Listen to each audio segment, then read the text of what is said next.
Bon, donc Didier Folus, à vous la parole.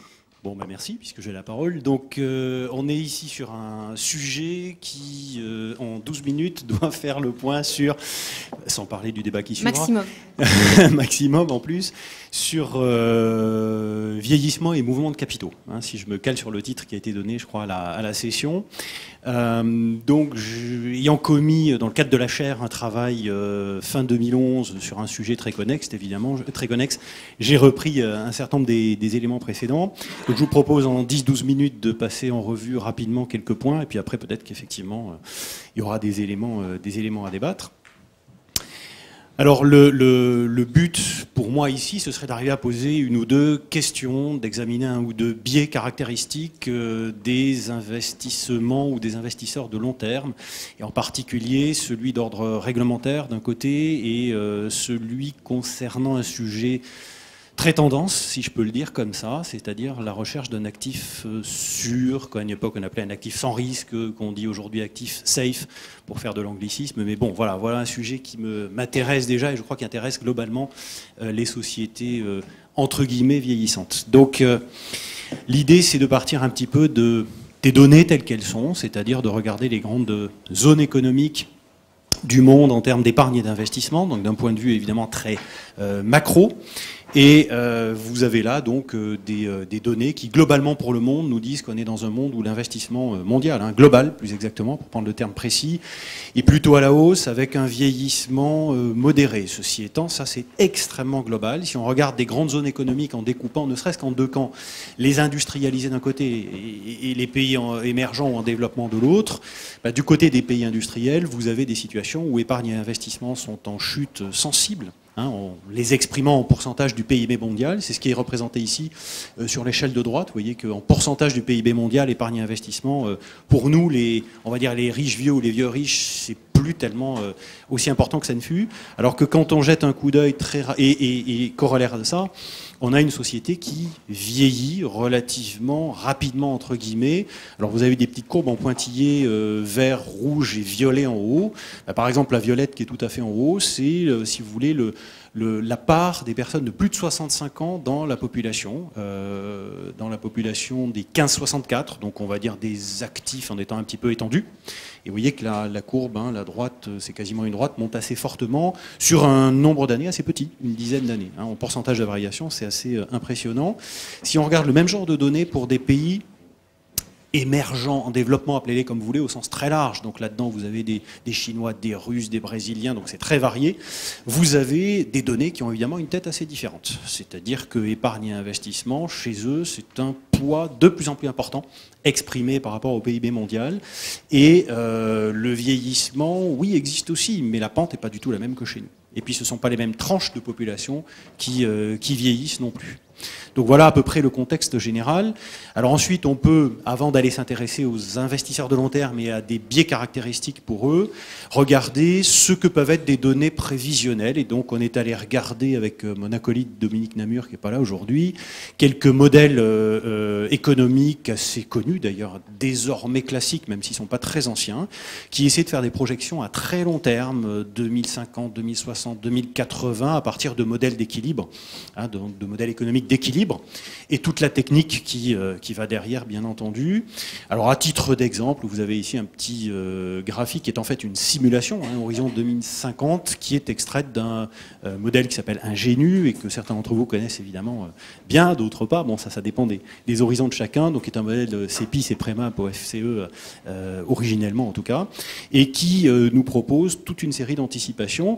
Alors, ce graphique-là, par exemple, montre, si vous voulez, l'évolution anticipée d'après le modèle des masses d'épargnants à venir, c'est-à-dire plutôt des épargnants à fort taux d'épargne. Et puisque je veux en venir aux investisseurs de long terme, évidemment, ces masses-là m'intéressent. Évidemment, la croissance ne se fait pas au même rythme partout et n'atteint pas un pic au même moment partout, ça paraît évident. Dans la série des évolutions à long terme, un des intervenants précédents m'a un peu mangé la laine sur le dos, si j'ose dire, parce que il a parlé effectivement du lien entre, on va dire, le prix des actifs financiers et le vieillissement finalement. Et ce lien-là, effectivement, il y a toute une série de papiers qui, depuis quelques années, travaillent dessus. Donc j'en ai listé 2-3 ici parmi les choses récentes connues, mais il y en a d'autres, évidemment, ce ne sont pas les seuls. Et donc les deux graphiques qui sont ici, c'est effectivement, ça confirme très bien ce qui a été dit tout à l'heure, c'est-à-dire que celui qui est à gauche, par exemple, c'est un lien purement constaté, si vous voulez, entre un ratio représentatif du vieillissement de la population, donc ici le MO, c'est le middle to old, c'est-à-dire en gros la tranche des âges moyens d'une population sur les plus anciens, disons-le comme ça. Et ça, c'est un ratio qui se lit sur l'échelle de droite. Donc quand il descend, ça veut dire que la population est en train de vieillir. Et quand il monte, évidemment, en sens inverse. Et puis la courbe en rouge, PE, donc le price earnings, c'est-à-dire tout simplement le rapport entre un cours boursier et les bénéfices par action d'une entreprise. Donc c'est une fonction croissante du prix des actions. Et donc ça donnerait l'idée que, effectivement, le prix des actions aurait une tendance de long terme qui serait guidée par l'âge des populations. Alors l'argument qui est derrière, c'est de dire qu'il y aurait des phases d'accumulation, désaccumulation. En gros, ce qui était un petit peu dit tout à l'heure, vous avez des gens qui épargnent pour acquérir un logement plus tard et qui désaccumulent leur épargne pour payer le logement, enfin quelque chose de cet ordre-là. Bon. Du côté droit, c'est un peu le même genre d'idée pour les marchés obligataires, pour les titres obligataires. Alors là, le rapport de vieillissement, qui se lit toujours sur l'échelle de droite, est inversé par rapport au précédent. Et les courbes en couleur au milieu qui sont superposées, ce sont les taux de rendement obligataires pour différentes échéances des obligations publiques à 5 ans, 10 ans, 15 ans. Bon, de toute façon, le sens de variation, lui, ne change pas vraiment. Donc, à la limite, le détail, pour nous, n'est pas tellement intéressant ici. Donc, dans ce contexte où on a à la fois des données, disons, des projections macro sur des grands agrégats économiques et puis des constats qui donne l'impression que, en tendance, on a un déterminant important du prix des actifs. J'ai proposé que nous interrogions un tout petit peu sur, effectivement, ces investisseurs de long terme et puis quelques biais, alors ici seulement 2, évidemment, caractéristiques de leur problématique. Alors déjà, pour recenser qui sont les investisseurs de long terme, je suis allé chercher des données chez un banquier central parce qu'ils peuvent au moins nous servir à ça, et ils le font d'ailleurs, produire des données pour nous académiques, bien entendu. Donc ils produisent effectivement beaucoup de données de bonne qualité et de façon récurrente, naturellement, et donc ici ce sont des données qui sont issues de la Banque Centrale Européenne, elles ont une année exactement d'ailleurs, puisqu'elles s'arrêtent à juin 2011, celle-là. En gros, l'idée c'était d'aller regarder quelles sont les grandes catégories d'agents économiques qui détiennent des actifs longs. Alors actifs longs, on va être très simple finalement, ce sont des obligations et des actions et des obligations qui ont une maturité de l'ordre de minimum, 2 ans, quelque chose comme ça, et jusqu'à des dizaines d'années. Et donc en gras ici, vous avez les acteurs, en gras en horizontal, vous avez ces actifs de long terme, alors que ce soit des obligations, des actions ou des provisions mathématiques de contrats d'assurance vie qui sont eux-mêmes composés en grande partie de ces actifs longs. Et en vertical, vous avez les catégories d'agents économiques. Ça permet de voir que, les petits pourcentages qu'on a calculés en bas, ceux qui détiennent les actifs longs plus que les autres, en proportion de leurs avoirs, de leur patrimoine, ce sont les ménages. Première colonne, 61%, et ce sont les entreprises d'assurance, et en particulier bien sûr l'assurance vie et les fonds de pension, pour prendre un terme très très générique, qui inclut la notion de caisse de retraite, voilà. Bon, évidemment, c'est pas un scoop, ça permet simplement d'avoir des données sous les yeux. Et quand on s'intéresse à quel serait l'intérêt de ces investisseurs de long terme, si on regarde sur une centaine d'années des données qui indiquent le comportement des principaux actifs financiers, alors on va dire obligations-actions, l'intérêt bien compris de cette épargne, qui est évidemment massive et très collective, tout en étant individuelle, ce serait d'investir massivement en actions. Et c'est une préconisation tout simplement parce que le taux de rentabilité, on va dire, périodique des actions sur une très très longue période surpasse très largement celui des titres obligataires. Ça non plus, c'est pas un scoop. Si on nommait d'ailleurs, soit dit en passant, les 10 dernières années, mais passons là-dessus, 10 ans à horizon de nos projections, c'est pas grand-chose. Ceci étant, dans la vraie vie, ça peut être quelque chose d'important. Une question, alors, Si on s'intéresse simplement à ça, évidemment, on aurait envie de dire qu'il faut qu'il y ait une grande part d'action dans les portefeuilles, effectivement. La question du risque se pose à l'évidence. Et il existe toute une série d'analyses, de travaux, si vous voulez, depuis déjà des années. Hein, j'en ai cité un ici qui a été célèbre, hein, Campbell et Viscera, mais c'est vraiment pas le seul, qui essaie de faire le point sur l'impact de l'horizon de détention d'un portefeuille sur son niveau de risque. Et il semble assez classique aujourd'hui de considérer qu'il y a un effet mean reverting sur les actions, c'est-à-dire qu'effectivement, par période, les actions, ça peut connaître des décrues de 10, 20, 30, pourquoi pas 40 ans, c'est du déjà vu. Donc là, on en est à 10 ans, espérons qu'on n'ira pas jusqu'à 40, mais encore 2 minutes, merci. Et donc l'idée, ce serait de dire, ça conforte la place des actions dans les portefeuilles, puisqu'effectivement, la rentabilité plaide en faveur de ces actions, leur risque relatif à l'horizon de détention long plus petit plaide en leur faveur également, et pourtant, quand on regarde vraiment les portefeuilles, eh bien, on ne peut pas dire qu'il y ait des masses absolument considérables d'actions à l'intérieur. Alors, à titre d'exemple et d'illustration, 1 minute 30, j'ai pris ici le cas des compositions de portefeuille des assureurs européens, donc à droite, et des fonds de pension à prestations déterminées à gauche. Et quand on regarde effectivement les proportions d'actions des deux côtés, chez les assureurs, il y a beaucoup moins d'actions en proportion, en pourcentage. Prenez les assureurs français, le rapport de la FFSA est sorti hier ou avant-hier, enfin il est vraiment très récent. Il y a officiellement, d'après l'association professionnelle, FFSA-GEMA, 17% d'actions dans les portefeuilles. C'est ce que disent les professionnels eux-mêmes. Après on peut discuter s'il y en a un peu plus, un peu moins, mais c'est beaucoup moins que ce qu'on pourrait imaginer compte tenu de la longueur des échéances de ces portefeuilles. Alors évidemment dans les biais, deux biais qu'on peut identifier, il y en a beaucoup plus que deux en réalité, mais deux que je vais poser ici en 1 minute. Le premier est d'ordre réglementaire. Alors, illustration de ça, eh bien, vous savez peut-être que, enfin il y a forcément des gens qui savent ça, c'est que les assureurs vont être soumis dans théoriquement 1 an et demi, mais la date a déjà été repoussée une fois, à un corpus de règles prudentielles, donc appelé Solvency II, qui prévoit d'imposer pour toute détention d'actions et d'actifs longs plus généralement une quantité minimale de fonds propres, assez considérable. Là, vous avez, par exemple, pour les actions, donc equity, on imposerait à l'assureur, pour chaque euro investi en actions, d'avoir 40 centimes de fonds propres.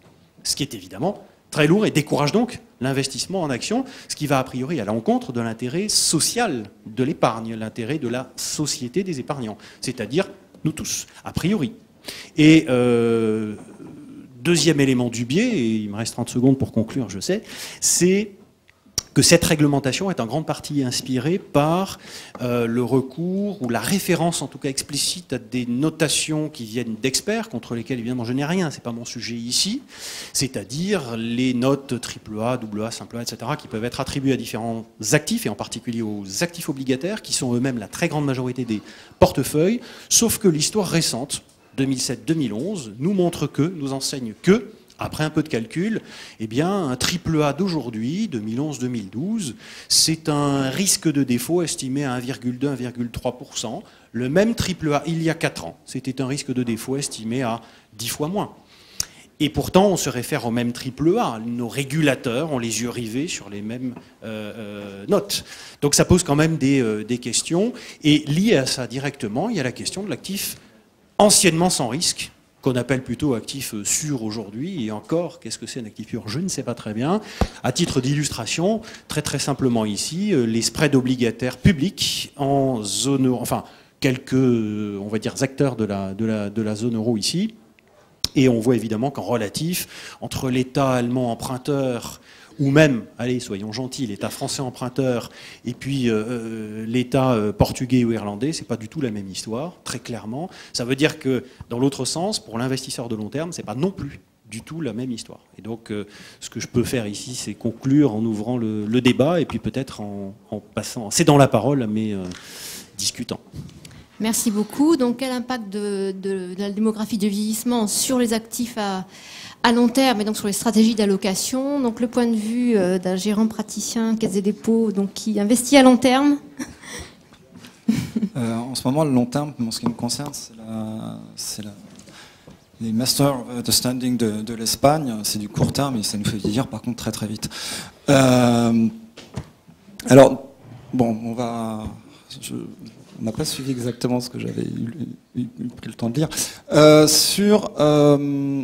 Alors, d'une part, sur l'allocation actions contre-obligataires. Oui, sur le long terme, les actions ont tendance à payer. Aux États-Unis. Aux États-Unis, où la détention des actions dans les portefeuilles est largement supérieure à ce qu'on a en Europe. Donc aux États-Unis, c'est un monde à part en tant que, quand on voit ça des yeux d'un asset manager, c'est un monde à part. Ils ont alors une aversion pour le risque qui n'a rien à voir avec celle qu'on connaît en Europe. Il suffit de penser à leur taux d'épargne, qui est historiquement largement en dessous de ce qu'on a en France. En ce moment, le taux d'épargne aux États-Unis, c'est 3. En France, on est à 16, 17. Enfin, c'est pas exactement le même calcul. Il y a l'épargne immobilière en France. Donc, selon la défalque en France, on est à, on va dire, une dizaine, enfin 10% sur les bases comparables avec les États-Unis. Mais bon, des comportements d'épargne qui sont pas les mêmes, du crédit, un appétit pour le crédit qui est pas le même, une détention action qui est dans les portefeuilles deux fois la détention en obligation. En Europe, ça va être l'inverse, à peu près. Et donc, c'est-à-dire qu'aux États-Unis, il y a une demande récurrente, permanente sur les actions qu'on n'a pas chez nous. Ce qui fait qu'on a des comportements d'épargne qui sont le cycle de vie aux États-Unis, ça fonctionne bien, et ce qui fait qu'on a des courbes qui sont vraiment frappantes. Si on pouvait récupérer la courbe des price earnings et les ratios, ça c'est absolument extraordinaire. Et sur l'obligataire, je m'en étais jamais rendu compte. Grosso modo, c'est le ratio entre mon comportement et celui de mes stagiaires. Alors, est-ce que notre comportement, alors là, c'est une découverte de la lecture du papier, c'est est-ce que notre génération, nous tous, est-ce qu'on est à ce point inflationniste, est-ce qu'on génère beaucoup de déficits budgétaires par rapport aux plus jeunes? Là, je suis preneur d'éclaircissement, mais c'est frappant. Donc pour ce qui est de l'Europe, qui est un vieux monde, et on pourrait parler du Japon aussi, le comportement vis-à-vis des marchés actions est pas du tout le même. Et je serais curieux de voir ces courbes en Europe. Je pense que ça marche un peu moins bien. Et ça amène à des comportements alors, est-ce qu'ils sont liés à la démographie? Est-ce que c'est parce que on est des pays vieillissants, ne serait-ce que par rapport aux États-Unis, qu'on est un peu plus risque averse? À voir. Est-ce que c'est l'âge lui-même qui rend les gens plus averses, ou c'est le processus? À voir. Ce qui est patent à mon avis quand même, c'est que pour ce qui est des épargnants européens, les motivations d'épargne, c'est de la prévoyance. On a une filiale qui s'appelle la Caisse nationale de prévoyance. La page pub aussi. Mais c'est la préservation du pouvoir d'achat, c'est préservation du capital, éventuellement pour le transmettre. Ça veut dire une sensibilité au remboursement. Donc c'est pas étonnant qu'il y ait beaucoup moins d'actions. Même si les horizons peuvent être longs. Les actions, c'est à court terme très volatile, et à long terme, en fait, ça peut être volatile aussi, parce que si c'est pas, vous l'avez évoqué, c'est par phase. Ils sont dans une phase où, comme ce qu'on a en Europe depuis une dizaine d'années, où c'est très volatile, mais grosso modo, le CAC est au même niveau qu'en 95-97, hors dividende. Si on est dans une phase comme ça, et alors qu'on est rentré plus haut, en termes d'épargne, c'est quand même gênant. Donc on comprend l'aversion pour le risque des investisseurs européens. Ça pose un problème en termes d'épargne. Il n'y a pas alignement d'intérêt entre les épargnants, qui ont une vision en fait assez courte et risque-averse, et les besoins de financement de l'économie. Et alors, je vais poursuivre et vous rejoindre. Les évolutions actuelles font que ces intérêts sont encore plus divergents.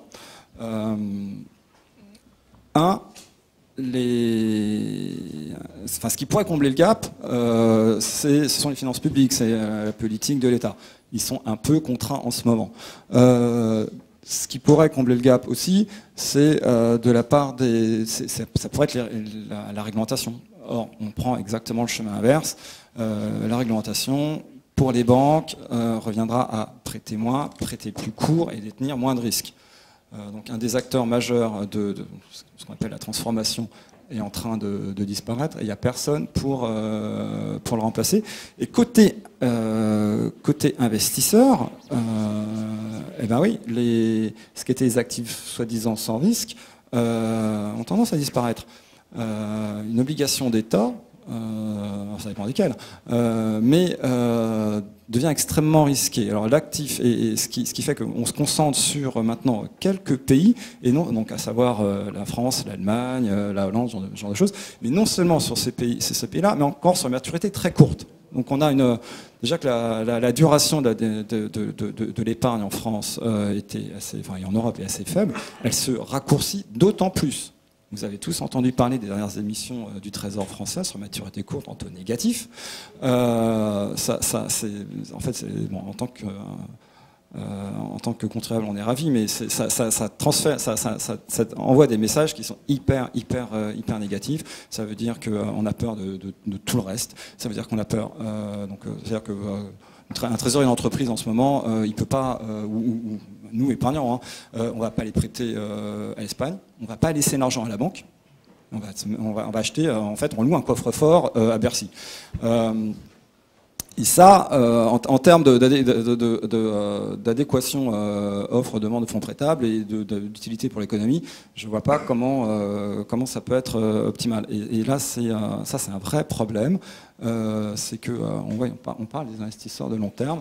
Le besoin de transformation est vraiment énorme et accru par ce qui se passe sur les dettes européennes, ce qui se passe sur la réglementation. On ne sait pas comment on peut résoudre ça. Et avec des populations vieillissantes en plus qui deviennent encore plus risque averses, ça risque de ne pas s'arranger. Merci beaucoup. Peut-être quelques réactions ? Oui, très rapidement, deux petits points qui ont été dits ici. Il me semble que sur les données françaises, ça a peut-être été évoqué ce matin sur le débat épargne et vieillissement, mais je crois que les plus de 60 ans ou plus de 65 ans sont ceux qui, dans leur patrimoine en France, ont la plus grosse proportion d'actions. Ce qui est a priori paradoxal, mais c'est un paradoxe a priori, évidemment, puisque si on parle d'aversion pour le risque, on se dit, ah bon, mais alors quoi ? Et voilà. Bon, bref, c'est un vrai paradoxe. Ce sont les plus vieux et les épargnants les plus riches. Voilà. C'est un effet d'aversion au risque. Est-ce que c'est pas un effet d'aversion au risque par rapport à un stock de richesse ? Si j'ai un stock de richesse élevé, je peux avoir des actions. C'est un patrimoine élevé par an. Avoir des actions, je peux en avoir. Est-ce qu'il y a un effet comme ça ou est-ce que on peut neutraliser cet effet-là ? Très possible qu'il y ait un effet comme ça. Et puis il est probable également que se concentre en termes patrimonial une quantité importante de richesse chez les gens les plus âgés aussi. C'est une aversion marginale au risque, quoi, qui est peut-être. Alors, puisque j'ai la parole, j'en profite aussi pour ressurligner quelque chose, comme je l'ai fait ce matin, à propos de l'étude sur les actions et sur la part d'actions pour les investisseurs de long terme. On nous présente souvent des études sur les États-Unis, parce que c'est là où on a effectivement des périodes, on peut faire des études parce qu'on a des séries longues. En revanche, quid du cas du Japon, parce que c'est vrai qu'il y a 10 ans, lorsqu'on faisait des projections de long terme, on disait le Japon, non, on ne met pas le Japon comme hypothèse de trajectoire parce que de toute façon c'est un autre monde. Je crois qu'aujourd'hui on ne peut plus raisonner comme ça. Et en plus c'est un pays qui a vieilli avant nous, qui connaît maintenant des trajectoires financières qui sont proches des nôtres. Et est-ce que on a des conséquences à tirer du cas japonais en termes d'allocation d'actifs ? On y reviendra peut-être au moment de la discussion. Oui, on écoute d'abord Thomas Bensenboum. Bon, alors merci. Alors je vais commencer. Ah oui, je sais pas si on peut juste avoir la télé. Je sais pas si c'est la suite. J'imagine que c'est la suite, c'est ça. Voilà. Bon. Alors en fait, c'est juste pour appuyer un peu ma présentation, mais elle sera assez brève. Le reste de la journée a été longue, car en fait, je vais avoir un point de vue assez extérieur pour le coup. Donc je voulais juste faire cette petite remarque liminaire. J'espère que ma contribution pourra être intéressante, mais elle sera forcément un peu décalée, parce que je ne suis pas un financier. Je suis un macroéconomiste, enfin un économiste qui a déjà une tare, un macroéconomiste qui est encore pire. Mais donc j'aurai forcément un point de vue... Alors en fait, vous allez assez vite voir que je vais essayer de parler des choses que je comprends et sur lesquelles je me pose des questions. Ce sera un point de vue partial. J'espère bien qu'il ne soit pas partial. Et donc je m'interdirai de parler ce qui est assez présent dans la note de mon collègue Didier Follus, des normes prudentielles. Ça, c'est des choses qui dépassent de loin mes compétences. Mais voilà, pourquoi pas en 5 minutes parler directement de ce qui, moi, m'a parlé. Alors oui, voilà. Alors en fait, tout ça pour dire qu'il y a beaucoup de choses dans cette note-là. Et donc moi, je m'intéresserai essentiellement au point 2. Le point 1, vous avez vu des données. Bon, il n'y a pas grand-chose à en dire. Je ne suis pas un grand expert des données, donc il n'y a pas question pour moi de remettre en cause la validité, puis elles sont très parlantes. Le point 2, des éléments macroéconomiques de comportement, donc essayer de comprendre les choses, c'est moins ce que je préfère, hein, ce qui est analytique. L'empirique, ça peut être intéressant, on y passera peut-être 2 minutes. Et puis alors la troisième partie, qui est sans aucun doute la plus intéressante, malheureusement, voilà, moi j'en parlerai peu, mais voilà, ça a déjà été abordé. Alors évidemment, moi, ce que j'aurais aimé, mais bon, c'est d'essayer d'avoir en sortie, des analyses macroéconomiques, auxquelles il est fait allusion, c'est pas forcément l'objet de l'auteur d'en parler, d'avoir quelques conclusions, et en même temps, c'est pas évident, hein. Donc ce que je demande, c'est pas évident, puisque moi-même, je dirais que, d'après ma connaissance, elles sont pas forcément très évidentes, et d'essayer de les lier ça avec des questions plus financières. Donc c'est un souhait... voilà, on pourra peut-être répondre à ça plus tard, lier complètement des considérations financières, macro-financières, à des problèmes réglementaires, et plus micro-financières, c'est quelque chose que... En tout cas, dans la présentation, ça apparaît, et évidemment, on aimerait aller plus loin. Alors en fait, vous allez voir, je vais prendre juste 2-3 petits éléments sur lesquels je me suis posé des questions. Et d'ailleurs, en fait, il y en a un qui a déjà été mentionné à plusieurs reprises, donc ce sera un peu une redite, mais mon diaporama est là pour montrer que je l'avais préparé avant. Et donc les prévisions alors je dis taux d'intérêt ou rentabilité, hein, donc le fameux PER, là, pour ceux qui ne connaîtraient pas plus la finance que moi, c'est l'inverse d'une rentabilité, c'est le prix sur alors soit les dividendes versés, soit ce qui pourrait être versé, les bénéfices. Le lien entre ça et un indicateur démographique d'une part, et pour l'autre marché, le lien entre le vrai rendement obligataire, donc ça si j'ai bien compris, un vrai indice de rendement, et un autre indice démographique. Voilà. Alors évidemment, moi, qui aime bien me poser des questions, qui suis absolument nul en économétrie, en empirique, mais qui aime essayer de comprendre, quand j'ai vu ces courbes, ça m'a frappé. Je me suis dit, mince, il y a forcément quelque chose à comprendre. Mais en même temps, je me suis dit, c'est trop beau. Parce que l'effet stylisé qu'on a en macroéconomie, c'est quand les courbes ne diffèrent pas trop et qu'il n'y en a pas une qui est complètement croissante et l'autre décroissante, on est déjà content. Alors quand ça correspond comme ça, on doit être naturellement méfiant, excusez-nous, mais on n'est forcément pas suspicieux, mais on aimerait voir ce qu'il y a derrière. Donc, quel mécanisme économique pourrait être à l'origine de ce lien ? Est-on sûr, alors évidemment c'est une question facile, que ce n'est pas qu'une coïncidence, et est-ce qu'il n'y aurait pas quelque chose derrière qui dirigerait tout ça? Alors ces questions sont faciles puisque je n'ai pas forcément beaucoup d'éléments de réponse pour l'instant. Alors oui, alors d'abord, en fait, j'aurais plus de questions que de réponses, hein, excusez-moi, mais en fait je suis surtout là pour poser des questions. Alors, oui, alors il y a donc un lien entre la démographie et un taux d'intérêt, un rendement obligataire, d'une part, et la démographie et un rendement des actions d'autre part. Et dans un cas, on s'intéresse à la proportion, alors il y a toujours les actifs mûrs, hein, c'est-à-dire ceux qui épargnent, quoi, 40, 50 ans, alors soit par rapport à Y, les young, les jeunes, je pense que c'est les 20, 29 ans si je ne m'abuse, et soit les 60 mères, je pense. Alors évidemment, je me suis dit, d'abord les courbes, alors en fait je les ai reproduites, donc elles sont peut-être pas très belles parce que c'est un affreux copier-coller, mais on voit que ça marche très bien, donc forcément on se pose des questions. Et donc là, donc MO c'est le ratio entre les cadras et les retraités, si vous voulez, et par rapport à quelque chose qui est l'inverse d'une rentabilité.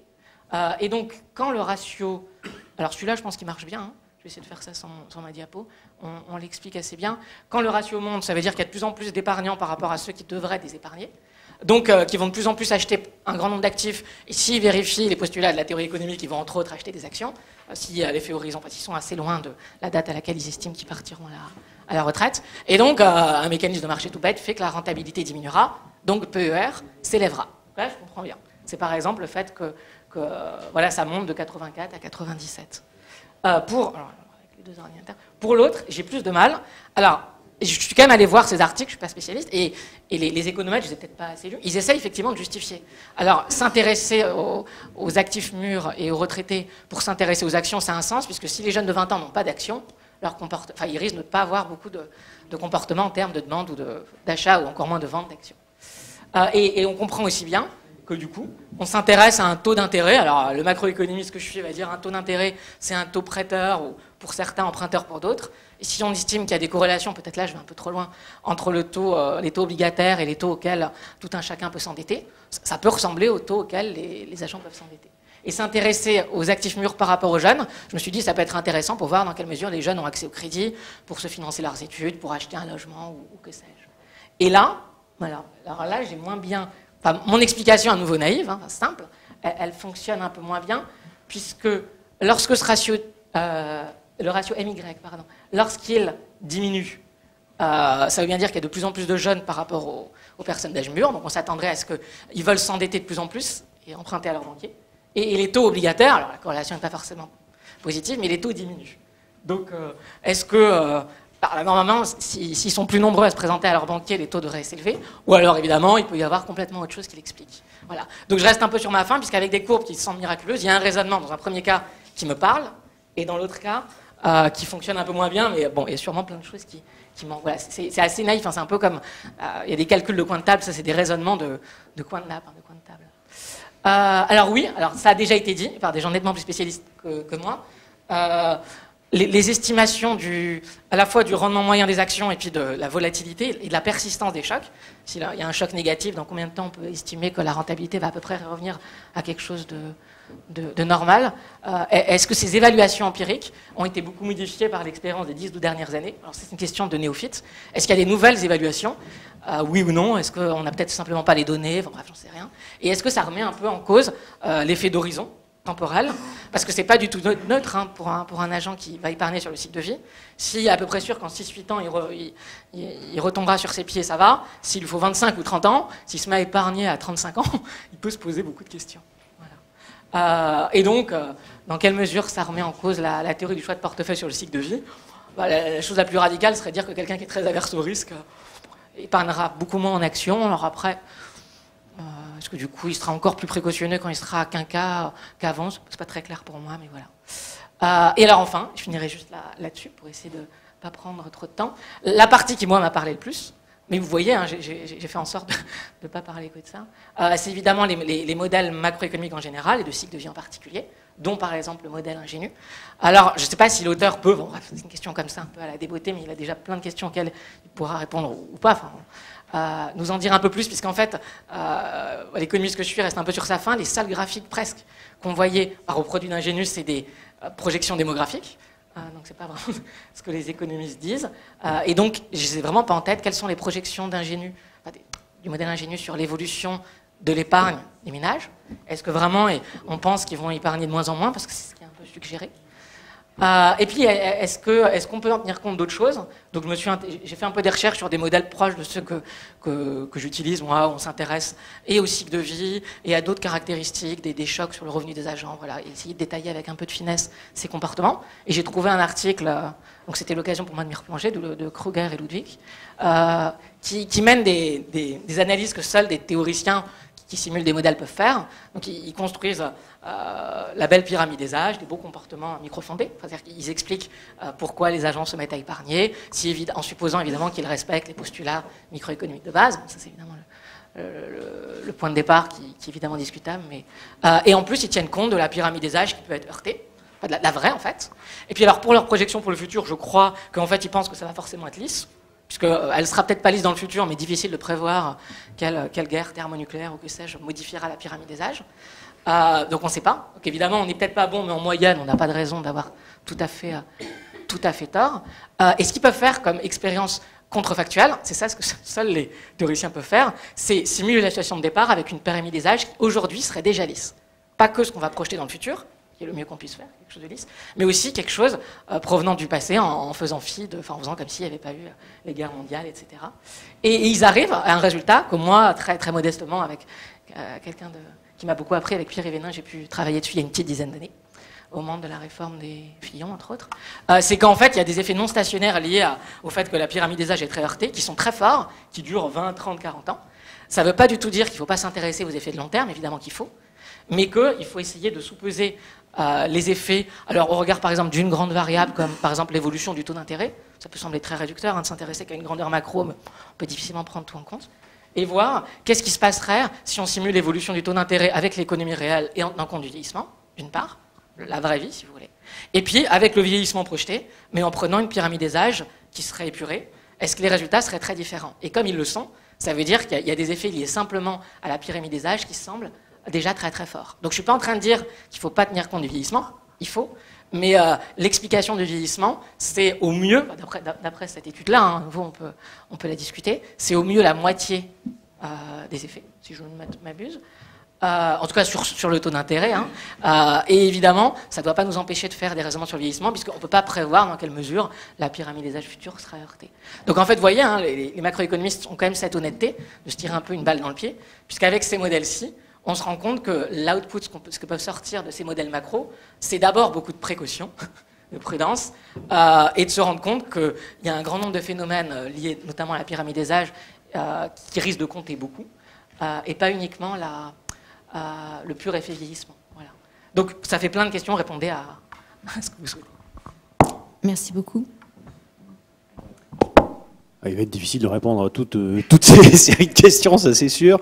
Il y a un élément qui me semble assez important, c'est qu'il a été question plusieurs fois d'aversion pour le risque, de savoir si l'expérience récente de la dizaine d'années écoulées dans les marchés, et si j'oserais pas dire écroulée dans les marchés, mais c'est pas loin, a changé les choses. Oui, je pense qu'il faut parler beaucoup plus aujourd'hui d'incertitude que de risque. Voilà, c'est-à-dire que ça veut dire aussi que toutes les modélisations qui fonctionnent avec des notions d'utilité, avec des coefficients d'inversion d'Odin, etc., je crains que dans les temps récents, ça ait de grosses limites, parce que le témoignage de effectivement l'État français ou l'État allemand et quelques autres qui peuvent émettre à taux négatif, c'est-à-dire qui sont des coffres forts pour des gens absolument perdus, ne sachant plus où mettre le cash, en clair. Les gens en question, ce sont les institutionnels, très clairement. Le fait que les particuliers ne sachent plus non plus quoi faire et dispersent leurs avoirs sur plusieurs banques, là où à une époque on pouvait avoir confiance dans une banque, tout ça témoigne d'une notion d'incertitude qui prend le pas sur la notion de risque. Et quelque modélisation que ce soit est en grande difficulté, je crois, à partir de là.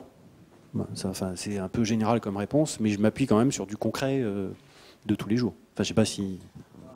Oui, pour ce qui est des modèles, ce qu'on a vu, c'est que tous les scénarios de stress ou scénarios extrêmes se réalisent. Donc on est obligé de travailler sur d'autres scénarios de stress. Donc si on doit allouer du capital à du risque, on en alloue davantage, pour les raisons prudentielles, et c'est autant de capital qui ne va pas dans l'économie. Donc oui, ça a un effet gigantesque. Monsieur ?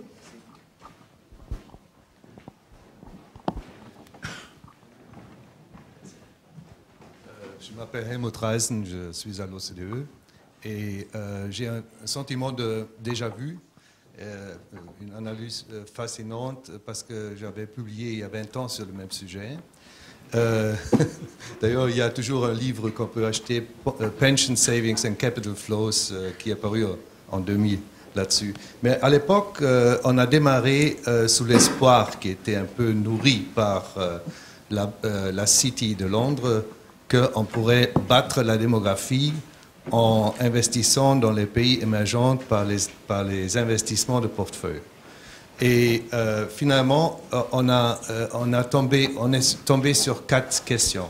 La première, qui est dans votre présentation, c'est le ratio MO. Le ratio MO, normalement, il est couvert par la Life Cycle Hypothesis.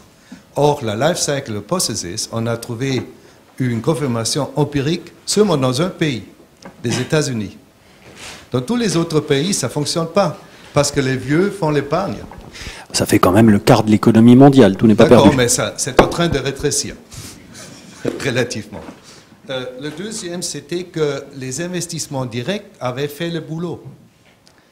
Aujourd'hui, on peut investir, disons, dans une entreprise comme Nestlé, elle se nourrit, elle nourrit ses profits par les pays émergents sur côté production et côté vente. Donc, c'est plus nécessaire de s'aventurer dans des bourses moins bien régulées, etc., dans les bourses émergentes, parce qu'on peut acheter Nestlé. Ensuite, la corrélation pays industrialisés et pays émergents, je crois qu'elle est maintenant désormais 1.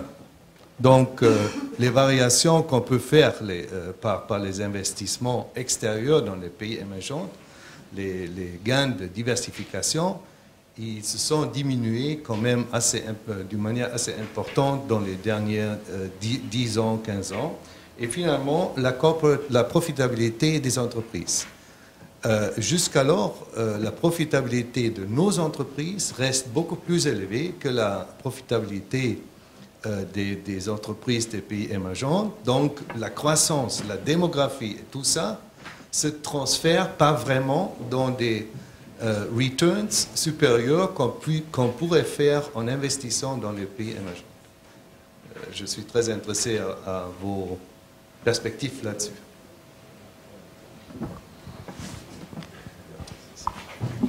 Il y avait également la question de Yann Tempero sur l'exemple, le cas du Japon, qu'on garde en tête. Une autre question peut-être ? Madame ? Oui, on a vu vous avez expliqué la modification du comportement des investisseurs institutionnels du fait des évolutions de la réglementation, donc BAL 3 pour les banques et Solvency 2 donc pour les sociétés d'assurance et les mutuelles. Est-ce qu'il y a, au niveau individuel, est-ce que vous avez pu prendre en compte un effet des évolutions de la fiscalité sur le comportement des acteurs, et notamment en termes de rendement? Est-ce que quand on regarde le rendement des actions, c'est macroéconomique, c'est-à-dire on regarde les évolutions des courbes, ou est-ce qu'on regarde pour un investisseur privé, c'est-à-dire en prenant en compte les frais de transaction, les coûts de détention du portefeuille et les effets fiscaux? Alors, pas dans ce qui a été fait là. Hein. Dans les analyses qui sont proposées ici, il n'y a pas de prise en compte de frais de transaction ou de coûts de transaction. Ce sont des données brutes, donc ce sont des rentabilités brutes, avec ou sans dividendes, mais voilà, c'est pas plus que ça, hein, de toute façon. Donc la fiscalité, pour tenter une réponse sur l'impact de la fiscalité sur les comportements, c'est difficile à dire, parce que la fiscalité, elle peut à la fois encourager la thésaurisation, c'est-à-dire l'investissement dans des actifs qui ne génèrent pas de capital fixe, quelque part. Or, c'est ce capital fixe dont on a besoin pour financer la demande sociale de demain, c'est-à-dire des compensations, travail, retraite, santé, etc., généreuses, en clair. Et c'est tout le problème de ces réglementations Alors effectivement, quand vous avez une fiscalité qui incite à aller sur des produits du type livrer ceci ou livrer cela, ben vous allez exactement à l'encontre des besoins économiques qu'on a pour financer... bon voilà, on connaît tous le sujet. Mais la fiscalité, pour prendre le cas français, elle a aussi un peu favorisé le capital investissement à travers des fonds ouverts au public, même si pas très largement diffusés, des FCPI, des FIP, des choses comme ça qu'on connaît en France. On n'est pas le seul pays à le faire. Donc c'est toujours à double tranchant, parce qu'on rentre après dans le grand débat sur les niches fiscales, justifiées, pas justifiées, souhaitables, pas souhaitables. Bon, c'était pas vraiment notre sujet ici. Pour essayer d'aller un petit peu dans votre sens, hein, sur les thèmes surtout de la corrélation qui était finalement assez faible entre les émergents et les pays développés il y a peut-être 20 ans ou 30 ans, quelque chose comme ça, et qui est plus faible aujourd'hui, c'est absolument inévitable. Et ça vient du fait qu'il y a aujourd'hui dans le concert des nations à peu près 2,5 milliards de personnes qui n'y étaient pas il y a 20 ans. Je veux dire par là, vous mettez les Chinois, les Indiens, des Brésiliens, un peu d'Amérique du Sud, et voilà. En gros, je résume beaucoup. Vous avez là des gens qui ont développé des économies, qui ont gagné beaucoup en liberté, et on va dire en degré démocratique, même si c'est loin d'être partout parfait, on est bien d'accord. Et à partir de là, qui ont développé des économies, et ils sont en compétition avec nous aujourd'hui, et nous avec eux. Et bon, oui, alors je pense que c'est un facteur qui explique beaucoup la baisse plutôt l'augmentation des corrélations positives. Enfin, je crois. Et donc effectivement, tout ce que vous avez dit, je rejoins à peu près. Hein, voilà. Et je crois qu'il y avait une question sur l'exemple japonais. Hein, c'est ça. Effectivement, quand on regarde les projections démographiques des modèles, le Japon, c'est celui qui vieillit en premier. Hein, dans les développés. Et en même temps, si on veut faire le lien avec les comportements des investisseurs, ben, vous avez des comportements qui sont très nationaux, finalement. C'est assez typique du Japon. Alors que nous, Européens, on a des comportements qui sont assez fortement guidés par l'extérieur aussi. Je prendrai juste un exemple. Hein. L'État français est financé à peu près à hauteur des 2/3, plus ou moins, par l'extérieur des non-résidents. C'est absolument pas le cas des Japonais. Juste cet exemple-là. Ça explique beaucoup de différences. Voilà. Alors maintenant, quel est notre avenir à nous? J'espère qu'il n'est pas japonais. Parce que sinon, il va falloir faire une croix plus vite que prévu et plus fort que prévu sur notre demande sociale de couverture tous azimuts, très rapidement. Je ne vois pas d'autre solution, parce que sinon, il y aura des soupes populaires dans les rues si on continue à ce rythme-là. Il va falloir faire des choix. Je crois d'ailleurs que le gouvernement actuel, comme le précédent, ont commencé à faire des choix. Simplement, politiquement, c'est pas facile de les faire passer, ces choix. Ils ne sont pas populaires. Hein. Quel type de choix? Ben, nous rendre... Je vais reprendre des mots qui sont tellement tarte à la crème que j'ose pas, mais il faut qu'on soit plus compétitif, très clairement. Ça veut dire aussi bien favoriser le travail des seniors, par exemple, favoriser le travail tout court. C'est pas ce qu'on a fait depuis 30 ou 40 ans, très objectivement. Donc il va falloir reculer sur ce qu'on ose appeler, nous, des acquis sociaux, qui sont, dans un premier temps, des acquis sociaux, mais qui, je crois, deviennent des catastrophes sociales à l'arrivée. Et quel gouvernement, quelle que soit sa couleur politique, peut se permettre de dire un truc comme ça, et après de le faire? Alors le faire, il va falloir le faire. Le dire, je ne sais pas comment on parle de ça. Mais le problème, c'est qu'il faut le faire sans le dire. Parce que celui qui le dit sans le faire, à la limite... il va occuper les plateaux télé quelque temps et puis il va nous amuser beaucoup. Mais voilà, je crois que le vrai sujet, c'est dans l'autre sens. Je vois une dernière question dans la salle. Oui, une remarque sur l'incidence de la réglementation pour les institutionnels. D'abord, je pense qu'elle s'applique déjà, même si les textes sont reportés en application au moins, parce que s'agissant d'investissement à long terme, les investisseurs institutionnels sont amenés d'ores et déjà à adapter leur politique d'investissement. Donc elle s'applique déjà. Deuxièmement, c'est un peu en maniant un peu le paradoxe, il y a deux aspects dans cette réglementation. Il y a un aspect qui, pour moi, tente à favoriser quand même la détention d'actifs de dette gouvernementale, ce qui, par les temps qui courent, peut s'expliquer que l'État cherche à capter à son profit une partie de l'épargne. Et il y a un deuxième aspect qui est effectivement un modèle qui se veut, entre guillemets, sans risque, hein, globalement, avec toutes les conséquences que ça peut avoir. Et j'aurais tendance à dire, à titre un petit peu paradoxal, mais que c'est peut-être l'existence de cette réglementation, c'est peut-être, ou de ce projet de réglementation, c'est peut-être la conséquence justement du vieillissement de nos économies européennes, parce que c'est quand même une pression globale et une attitude politique pour essayer de défendre un modèle sans risque. Et c'est peut-être la conséquence principale du vieillissement européen, de rechercher des modèles de gestion d'actifs sans risque. Alors c'est très difficile de répondre à cette question-là, mais en tout cas,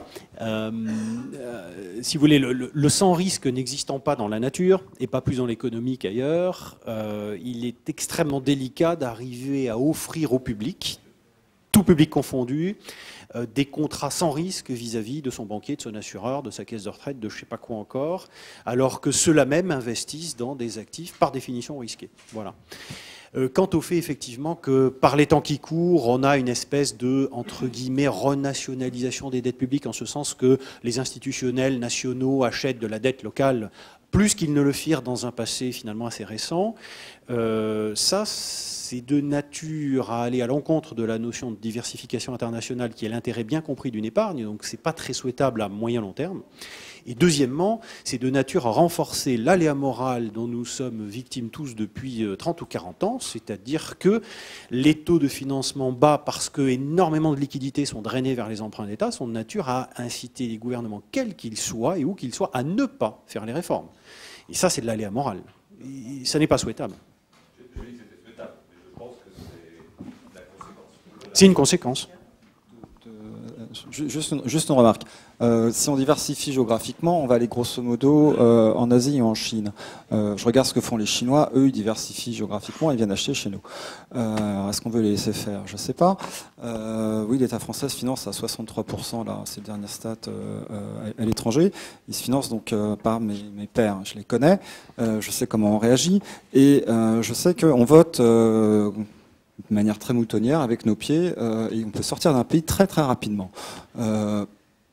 C'est certainement pas souhaitable non plus pour une économie de voir tout d'un coup, comme en Espagne, des dizaines de pourcents de détention sortir en quelques mois. Donc renationaliser ou redomestiquer, on va appeler ça comme on veut. Quand on a atteint des sommets comme on a en France, je pense personnellement que ça a une certaine valeur.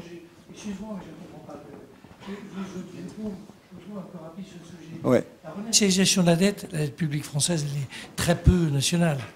Très peu. Donc c'est quoi renationaliser? Je trouve que c'est des mots employés. La dette, non, mais on parle de la dette publique. La dette publique est détenue à 63% par des non-résidents. Ouais. Et on essaye, alors, même au niveau européen, on voit qu'on a des vrais problèmes entre nous à se mettre d'accord.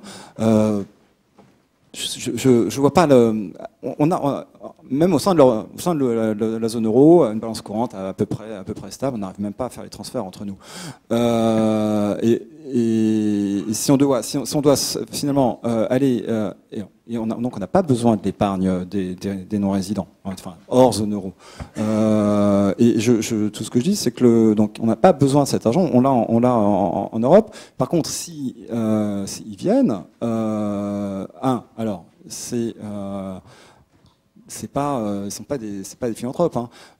C'est pour du rendement, mais c'est peut-être pas le meilleur endroit. 2, pour des raisons de prise de pouvoir dans les entreprises, prise de pouvoir sur les économies, les machins, ou les brevets. Bon, ça, il y a un aspect éco. Et ensuite, je dis en termes de volatilité, ils viennent petit à petit et ils sortent rapidement. Et ça peut être extrêmement dommageable. Je peux dire un mot? Je sais pas.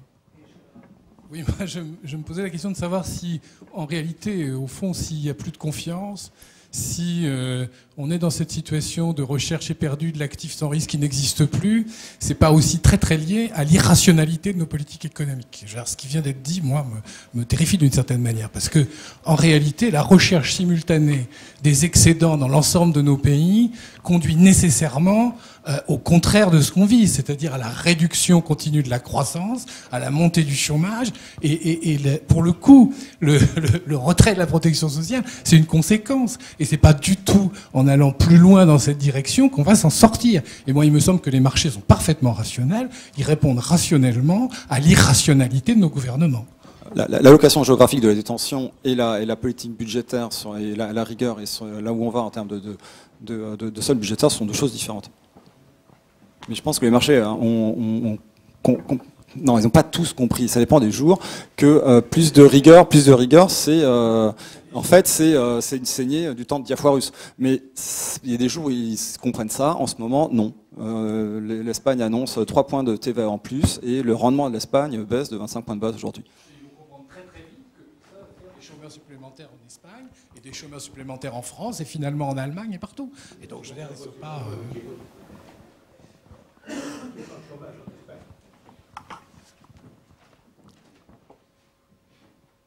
Bon, on arrête là pour le moment et puis on termine avec la dernière question. Non, je trouve que c'est d'abord, je m'incline devant le talent des uns et des autres.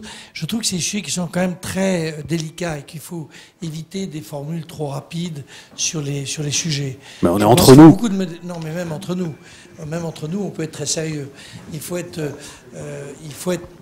plus personne aussi aujourd'hui ne sait ce que aujourd'hui personne ne sait ce qu'est un actif sans risque. Personne. Si on prend la dette publique, puisque vous en êtes l'expert, et comme vous l'avez rappelé, 63% est entre des mains de non-résidents, est-ce qu'on peut raisonner rationnellement sur le fait de savoir si c'est une bonne chose d'essayer d'augmenter cette part de la part des résidents français ou non? Moi, intuitivement, mais tout ça est quand même très... Il faut être très prudent dans ces affaires-là. Et je veux dire, manier les mots avec beaucoup de prudence. Il me paraît que oui, évidemment. Et que l'intérêt, bien compris, de zones géographiques, il se trouve qu'il y a des zones géographiques qui s'appellent l'Espagne, la France, c'est comme ça. On ne va pas le changer du jour au lendemain. C'est plutôt d'essayer d'éviter que les dettes... aujourd'hui non maîtrisées, confrontées à des politiques assez erratiques, dans un espèce d'univers qui est quand même, au niveau mondial, totalement irrationnel, essayer de mettre un tout petit peu de raison, de calmer le jeu, en fait. Donc c'est comme ça que je le vois. Pour ça que quand tu dis l'allocation optimale aujourd'hui des actifs, c'est quand même, étant d'une société une banque qui essaie de le faire, je regarde ça avec une certaine distanciation.